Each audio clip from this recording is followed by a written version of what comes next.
There's a special kind of silence that only exists in winter.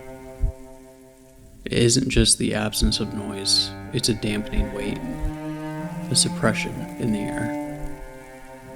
The snow doesn't simply cover the world, it hides between the edges of the darkness. It softens the architecture, and in doing so, helps make things feel further away than they really are.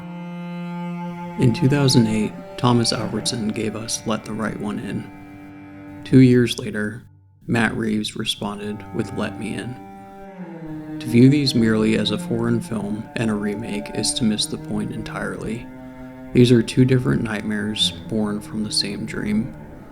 They understand something most horror films do not. The monster is late to the story.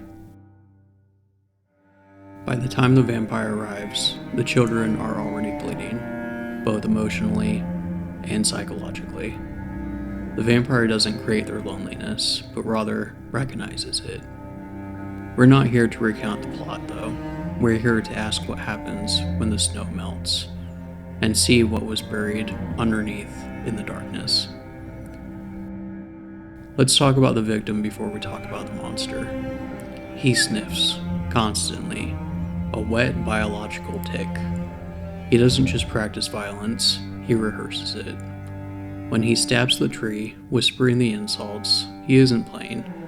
He's trying to understand the mechanics of power. But if we open up the novel by John Ajvide Lindqvist, we find something far more disturbing. On paper, Oscar isn't just lonely. He's vibrating with repressed sadism. He collects newspaper clippings of murder cases. He doesn't just imagine fighting back, he imagines the torture. Comparing this to Owen from Let Me In, Owen's loneliness is much louder. It's a panic of a child screaming behind the soundproof glass. He's a voyeur desperate for connection. But Oscar stops screaming entirely. Psychologists call this the learned helplessness. We want to reach through the screen and save him, and we want to go tell an adult, but the film punishes that instinct. Instead, it shows us a world where adults are useless, distant shapes, hidden behind the shadows. The novel suggests the darkness isn't invading Oscar, it's already there.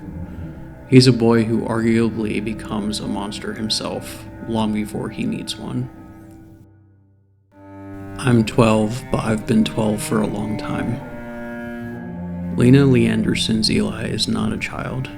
She's an ancient, calcified creature wearing the skin of a child. The Swedish film understands biological horror. Eli isn't magical whatsoever. She's a parasite.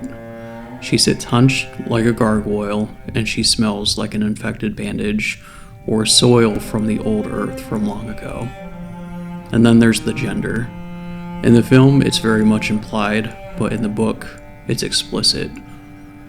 Eli is not a girl, but in fact was a boy, castrated centuries ago by a sadistic nobleman who wanted to preserve his youth.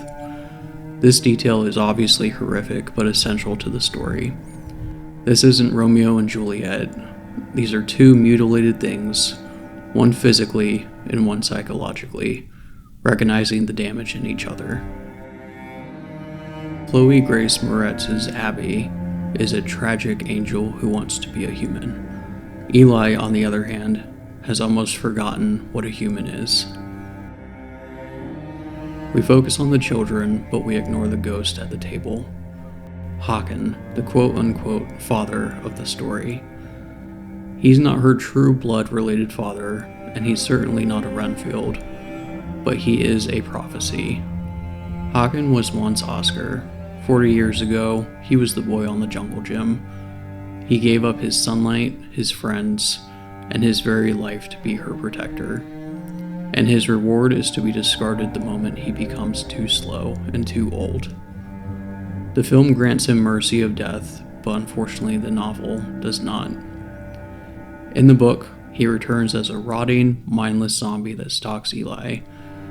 It's a grotesque metaphor for codependency. You don't just die for the monster, you rot for them.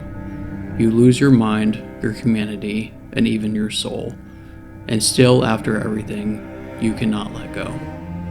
When we watch Oscar fall in love with Eli, we're not watching a romance. We're watching the recruitment process. The position has opened up, but the interview is very much over. Does the vampire love the boy? Perhaps. In the way a drowning person loves a life raft, or in the way a wolf loves the winter coat. It's a possessive, consuming love. Psychologists call this a trauma bond, a relationship defined by intense, shared danger rather than stability. She doesn't tell Oscar to stop being violent, she tells him to be better at violence. One film whispers the truth, whereas the other screams it, but both leave you trembling in the end. The climax at the swimming pool is the distillation of the philosophies. In Let Me In, the camera stays above the water. It's an action beat, a vengeance. It offers catharsis. But in the original, we stay underwater. We hear muffled screams, and we see the severed head sink slowly in a dreamlike state to the bottom. Oscar doesn't fight, he doesn't flinch either, he just floats, eyes shut with the horror submerged around him. We don't see the savior either, we only see the consequence. Oscar holds his breath, and the monster cleans the world for him. This is the moment the pact is sealed. Violence has yet again solved the problem. And this leads us to the uncomfortable question. Is it better to be a monster's pet than to be a victim? The film ends here, on a train with a smile. It feels like a victory. They have escaped the bullies and they're traveling into the night, together at last. And if you stop watching now, you can believe in that triumph. But again, the author John Edvard Lindqvist wrote a final chapter that very few know about, a short story called Let the Old Dreams Die. He jumps forward in time and he shows us the destination of that train, and he confirms the prophecy that we've been assuming this entire time to be very much true.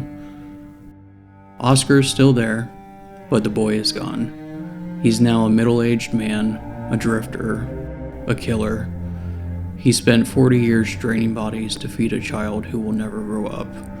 The love story didn't save him, it consumed him. He has become Håkon. He's the new caretaker, waiting for the day his hands shake too much to hold the knife. Waiting for that day that he becomes old and becomes that loose end. The film offers the illusion of an ending, but the book reminds us of the dark, cold truth. Monsters don't have happy endings. They just have long, cold, dark nights. These are not films about how love conquers evil. They're films about how love is the evil, how it binds us and how it blinds us. Let the right one in. It sounds like an invitation, but really, it's a warning. So keep your doors locked and your windows shut. And until next time, keep watching in the shadows.